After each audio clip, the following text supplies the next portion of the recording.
برقع سے اور روشن ہوئی ایک دنیا نے ان کی بیعت کا ہاتھ پکڑا اور ان کی مدد سے گناہ گاروں نے توبہ کی، ہزاروں بدکاروں اور بے نمازیوں نے بدکاری سے ہاتھ اٹھا لیا اور ہمیشہ کے لیے صوم و صلات کے پابند ہو گئے۔ تو یہاں پہ انہوں نے یہ لکھا ہے، اور باقی جو انہوں نے اور فارسی میں بہت کچھ لکھا ہے تو اس کو میں سکپ کرتے جا رہا ہوں، اور تھوڑا سا آگے آپ کو ڈیٹیل بتا کر پھر میں وہ ڈیٹیل بتاتا ہوں ناظرین جو اپنا اولاد علی گیلانی نے لکھی ہے۔ چونکہ یہ ڈیٹیل سے لکھا ہوا ہے تو یہاں پر وہ لکھتے ہیں کہ قطب الاقطاب کا مقام جو اس طرح شاہ رکن عالم رحمۃ اللہ کا ذکر کرتے ہیں۔ اب یہ سارا کچھ فارسی میں لکھا ہوا ہے، لیکن نیچے انہوں نے لکھا یعنی اس سے زیادہ شرف اور بزرگی کیا بات ہو سکتی ہے کہ باپ صدر الدین عارف اور دادا شیخ الاسلام بہاؤالدین زکریا رحمۃ اللہ علیہ ہو۔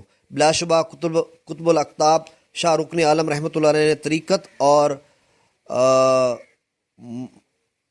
مشیخت کو اوج کمال پر پہنچا دیا تھا اور مریدوں کی تربیت کا حق ادا کر دیا تھا۔ وہ باپ دادا کی مسند کو ہر وقت منور رکھتے تھے۔ سندھ اور ملتان کے تمام لوگ اس خاندان سے وابستہ تھے۔ ہندوستان اور ملتان کے بے شمار علماء اور مشائخ آپ کے مریدوں میں شامل تھے۔ آپ کے کشف و کرامات میں کسی کو شک و شبہ نہیں رہا تھا۔ مورخین کے علاوہ مشائخ اور فقراء نے بھی آپ کی منقبت اور شان میں قصائد لکھے ہیں۔ مولانا فخر الدین عراقی نے الشیخ العارف صدر الدین رحمۃ اللہ علیہ یعنی آپ کے والد ماجد کا اور آپ کا ایک ہی جگہ ذکر کیا اور اپنے پیر طریقت حضرت شیخ الاسلام کو خطاب کرتے ہوئے عرض کیا۔ اب یہ فارسی میں لکھے ہوئے اشعار، آگے میں چلتا ہوں۔ اگرچہ شیخ الاسلام کثیر الاولاد تھے، لیکن شیخ العارف اور قطب الاقطاب کو جو خصوصی تعلق حضرت سے تھا اس کے پیش نظر عراقی رحمۃ اللہ علیہ نے خصوصیت کے ساتھ ان کا ذکر کیا، گویا آسمان سہرورد پر اس وقت صرف یہی شمس و قمر ضیاء بار تھے۔ مولانا جمالی اور سلطان الطارقین حمید الدین حاکم نے حضرت کی شان میں برقصائد لکھے ہیں۔ ان کی اس مختصر کتاب میں گنجائش کہاں۔ حضرت قطب الاقطاب نے کمالات باطنی کے ساتھ ظاہری حسن و جمال سے بھی بہرہ ور پایا تھا۔ مولانا جمالی لکھتے ہیں کہ شیخ عثمان سیاہ سنامی آپ کے حسن و جمال اور چہرہ انور کے انوار و تجلیات کو دیکھ کر ہی حلقہ ارادت میں داخل ہوئے تھے۔ پھر دہلی کا سفر، اب یہ ناظرین بہت ڈیٹیل سے لکھا ہوا ہے۔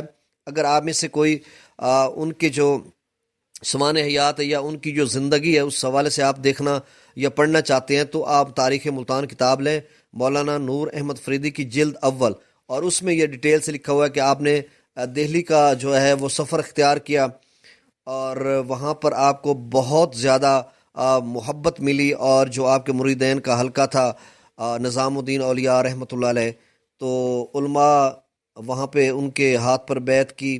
یہ بھی لکھا ہوا ہے نا کہ آخر ایک دن حضرت محبوب الہی نظام الدین اولیاء کے مرید ملک علاء الملک کوتوال نے سر ہتھیلی پر رکھ کر بادشاہ سے کہا کہ رسول اللہ صلی اللہ علیہ وسلم نے نیا دین 4 یاروں کی مدد سے نہیں چلایا تھا بلکہ خدا کی وحی کی مدد سے چلایا تھا۔ تو مطلب وہاں پہ جب اعتراضات ہوتے تھے تو کچھ لوگ شاید یہ کہتے تھے کہ جو 4 یار تھے، سیدنا ابو بکر صدیق، سیدنا عمر، سیدنا عثمان غنی اور سیدنا علی المرتضیٰ رضوان اللہ تعالیٰ علیہم اجمعین، تو ان کی وجہ سے تو انہوں نے وہاں پہ کہا کہ وہ دین الہی تھا جو اللہ تعالیٰ کی طرف سے وحی آتی تھی۔ تو یہ ساری چیزیں چونکہ فسق و فجور تھا اور کفار کا زیادہ تھا دورہ، تو اس وقت اسلام جو ہے بر صغیر میں پھیلتا جا رہا تھا، تو اس وقت یہ اس طرح کے معاملات ہو۔ پھر حضرت کی سواری یہ پیجز میں پلٹ کر کچھ چیزیں، اور پھر یہاں پر کچھ جو تنخواہیں وغیرہ ہوا کرتی تھیں جیسے 39 روپے، 8 روپے، 12 روپے، لیکن یہ 19 روپے مجھے نہیں لگتا کہ اس دور میں 19 روپے ملتے ہوں۔ یہ 800 سال پہلے کی بات ہے، تو 19 روپے کا ذکر یہاں پہ انہوں نے لکھا، میری سمجھ سے بالا تار ہے۔ تو بہرحال روپے اس وقت کیا ہوا کرتے تھے، اس طرح کی کرنسی ہوا کرتی تھی 800 سال قبل۔ تو بہرحال یہ مولانا نور احمد فریدی یہاں پہ رقم تراز ہیں۔ اور ناظرین آگے سندھ کا دورہ کا بھی لکھا ہوا ہے، تو سندھ کے دورہ میں بھی سندھ میں حضرت شیخ الاسلام زکریا کے فیوز و برکات سے باقی ممالک کی نسبت زیادہ وہاں پر یہ ان کے عقیدت مند تھے اور ان جنہوں نے آپ کے ہاتھ پر بیعت کی۔ حضرت شاہ رکن عالم نے بھی اس رے گزار کو یقیناً کئی بار اپنے قدم سے مشرف کیا اور متبرک وہ علاقہ وہ جگہ ہوئی، چونکہ آپ ایک کامل ولی تھے. تو یہ ساری ڈیٹیل انہوں نے لکھی ہے. پھر دہلی کا تیسرا سفر بھی ہے، دوسرا سفر بھی ہے. تو یہ ان کی مکمل یہاں پہ بہت ڈیٹیل سے لکھا ہوا ہے. تو ناظرین اب میں آپ کو آگے پھر انہوں نے لکھا کہ فرشتہ لکھتا ہے کہ حضرت قطب الاقطاب شاہ رکن عالم قطب الدین مبارک شاہ کے عہد میں 3 دفعہ دہلی تشریف لائے. تو 3 مرتبہ دہلی تشریف لائے، اور وہاں پر جو ان کے عقیدت مندان تھے یا محبان تھے یا اہل بیت میں مریدین تھے، تو وہ آپ سے بہت محبت کرتے تھے، آپ کو نظر و نیاز بھی دیا کرتے تھے، اور آپ وہ نظر و نیاز جو ہے وہ غربا میں تقسیم کر دیا کرتے تھے، اور پھر ان کو نصیحت کرتے تھے کہ تو آپ مطلب راہ اللہ میں خرچ کیا کریں اور غربا وغیرہ کا جو ہے ان کی خدمت کیا کریں. تو ناظرین کتابیں میرے سامنے کھلی پڑی ہیں، تو اس وجہ سے میں اپنی گفتگو بھی بیچ میں کر رہا ہوں اور پھر آپ کو یہ ڈیٹیل بتا رہا ہوں. اور یہ وائس اوور میں نے کیا ہے اس مزار کے جو ویڈیو بنا کر. تو اب میں اولاد علی گیلانی کی جو کتاب ہے تاریخ مرقع ملتان، اس میں سے چند چیزیں 2-3 منٹ کی میں آپ کو بتا دیتا ہوں، اور پھر میں مزار جو ہے وہ کس طرح کا بنا ہوا، اس کے حدود اربع یا اس کا جو اس کی جو چوڑائی ہے یا اس کی لمبائی ہے، وہ ساری ڈیٹیل آپ کو بتاتا ہوں. تو حضرت شاہ رکن عالم کے بارے میں اولاد علی گیلانی لکھتے ہیں کہ ان کی کتاب مرقع ملتان کے صفحہ نمبر 204 پہ لکھا ہوا ہے، اور اس کا ٹائٹل ہے روضہ حضرت شاہ رکن عالم اور رحمۃ اللہ علیہ. تو اس میں لکھتے ہیں کہ قلعہ کے جنوب مغرب میں حضرت شاہ رکن عالم اور رحمۃ اللہ علیہ کا عظیم الشان روضہ واقع ہے. آپ کا اصلی نام رکن الدین ابو الفتح ہے، اور آپ حضرت غوث بہاءالحق کے پوتے ہیں، یعنی بہاءالحق بھی سے انہیں کہتے ہیں اور بہاؤالدین زکریا بھی کہتے ہیں. شاہان تغلق کے زمانے میں مذہبی اور سیاسی لحاظ سے آپ بہت بڑی شخصیت کے مالک اور بڑے پایا کے بزرگ تھے. آپ کے زمانہ میں ابن بطوطہ مشہور سیاح ملتان میں سے گزرا.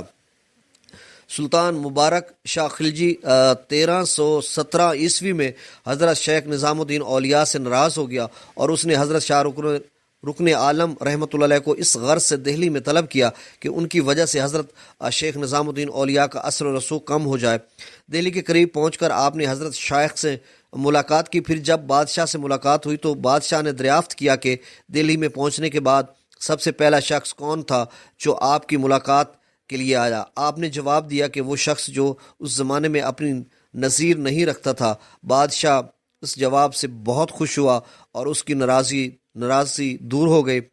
آپ اپنے مریدوں کو ہمیشہ نیکی اور تقوی کی تعلیم دیا کرتے تھے. آپ کے روضہ مبارک کی عمارت ہندوستان کی بہترین عمارتوں میں شمار کی جاتی ہے. یہ عظیم الشان عمارت مسمن شکل کی ہے. اس کا مرکزی قطر 51 فٹ 9 انچ لمبا ہے. ہر ایک زاویہ پر عمودی ستون کھڑے ہیں. اس سے اوپر کے حصہ میں ایک اور مسمن شکل کی عمارت استادہ ہے، جس کا باہر کی طرف کا گھیر تقریباً 25 فٹ کا ہے اور اونچائی میں 26 فٹ ہے. اوپر کے گنبد کی بیرونی گولائی 58 فٹ ہے اور کل مقبرہ کی بلندی 100 فٹ اور 2 انچ ہے. چونکہ مقبرہ بہت بلندی پر واقع ہے، اس لیے ارد گرد کی آبادی سے یہ کوئی 150 فٹ کے قریب بلند ہے. ملتان سے 12 میل یہاں پہ لکھا ہوا ہے، یا 12 سے 15 میل بھی لکھا ہوا ہے کہ فاصلے سے یہ عمارت نظر آتی ہے. یہ چونکہ کتاب 1935-36 میں لکھی گئی تھی، تو آپ یقین کریں اب جب کہ اتنی بلند و بالا عمارتیں بن گئی ہیں تو یہ اب مقبرہ وہاں سے نظر آنا مشکل ہو گیا ہے. بیان کیا جاتا ہے کہ اصل میں یہ مقبرہ شاہ تغلق نے اپنے لیے تعمیر کروایا تھا. تو ناظرین یہ 1325 کے قریب اس کی تاریخ ملتی ہے کہ انہوں نے تعمیر کروایا تھا. بعد میں اس کے لڑکے محمد تغلق نے آپ کی نثر کر دیا تھا، یعنی مقبرہ حضرت شاہ رکن عالم کو نثر کیا. مقبرہ میں حضور کے اولاد کے سینکڑوں قبریں ہیں جو بعد میں یہاں دفن ہوتے رہے. حضرت غوث بہاؤالدین زکریا ملتانی رحمۃ اللہ علیہ کے مقبروں پر عقیدت مندان علاقہ اور زائرین سندھ کا اکثر ہجوم رہتا ہے. زائرین سندھ ہمیشہ بڑی بڑی ٹولیوں میں پیادہ سفر طے کر کے یہاں آتے ہیں. تو ناظرین یہ 1935-36 میں کتاب لکھی گئی، تو یقیناً اس وقت گاڑیاں بہت کم تھی، تو لوگ بار برداری کے لیے جو گھوڑے یا اونٹ یا کھچر یا جو بھی ان کے تھے یا پیدل آتے تھے، تو یہ زائرین بڑی تعداد میں آتے تھے. تو ناظرین اب بھی جو ہے میں اختصار سے اب میں اس کو وائنڈ اپ کر رہا ہوں، تو اب بھی بہت سارے ناظرین زائرین آتے ہیں جب ان کا عرس مبارک ہوتا ہے حضرت بہاؤالدین زکریا ملتانی کا، تو وہ دونوں مزارات پر اپنی حاضری دیتے ہیں، اور شاہ محمود قریشی جو رہنما تحریک انصاف ہیں، تو ان کے آباء و اجداد سجادہ نشین رہے ہیں دونوں مزار کے، تو اب بھی سید شاہ محمود قریشی ہیں اور ان کے بھائی بھی ہیں جو سجادہ نشین ہیں، تو بہرحال ان کے پاس ہے۔ تو ناظرین، یہ ایک تاریخی اور ولاگ تھا اس حوالے سے کہ حضرت شاہ رکن دین کے جو مزار ہے، یا جو ان کی سمان حیات ہے، یا ان کی جو زندگی بسر ہوئی ہے، اس حوالے سے ڈیٹیل آپ کو بتا دی ہے۔ اور ناظرین، یہ بہت اونچی جگہ پہ قلعہ بنایا گیا تھا 712 میں، جب تقریباً 712 میں محمد بن قاسم آئے تو انہوں نے دیبل کے راستے یعنی کراچی کے راستے جب ملتان تشریف لائے تو یہاں پہ انہوں نے قلعہ تعمیر کروایا تھا۔ وہ بہت اونچی جگہ ہے، آپ میں سے کچھ دوستوں نے اگر دیکھا ہوا ہو تو وہ کس طرح سے انہوں نے مٹی کو اکٹھا کیا تھا، ارد گرد کی مٹی کو لے کر، اس کو النگ بھی بولتے ہیں، اور پھر وہاں پہ مختلف گیٹس بھی بنائے گئے ہیں، دہلی گیٹ ہے، لوہاری گیٹ ہے، وغیرہ وغیرہ، دولت گیٹ ہے۔ تو اس طرح تو یہ اونچی جگہ پہ بنایا گیا تھا۔ پھر قلعہ تھا، قلعہ مسمار ہو گیا جس کو دمدمہ کہتے ہیں، پھر بعد میں وہ دمدمہ اس کی تزئین و آرائش ہوتی رہی ہے، اور بعد میں اس کو محکمہ آثار قدیمہ نے اس کو دوبارہ بنایا، اور یہ جو مزار ہے پھر 13ویں صدی میں یہ مزار بن گیا۔ تو اس طرح سے، اور پھر جب 1818 میں 2 جون کو جب نواب مظفر خان سدوزئی کو سکھ حکمرانوں نے شہید کیا تھا، اس وقت قلعہ کو مسمار کیا گیا تھا، اور اس قلعہ کی اینٹ سے اینٹ بجا دی گئی تھی۔ پھر ان کے بعد جو 1857 کی جنگ آزادی میں انگریز یہاں پہ قابض ہوئے، 1849 میں یہاں پہ انہوں نے حملہ کیا انگریزوں نے، تو انہوں نے بھی اس جو قلعہ کو ختم کیا، تو اس کے بعد اس کی بنیادیں بھی ختم ہو گئی، اور بعد میں پھر اس کو تھوڑا سا تعمیر کروایا گیا، وہ دمدمہ ایک چھوٹا سا ہے۔ تو ناظرین، آپ کو یہ ویڈیو کیسی لگی ضرور فیڈ بیک دیجیے گا۔ بہت شکریہ، مجھے اجازت دیجیے۔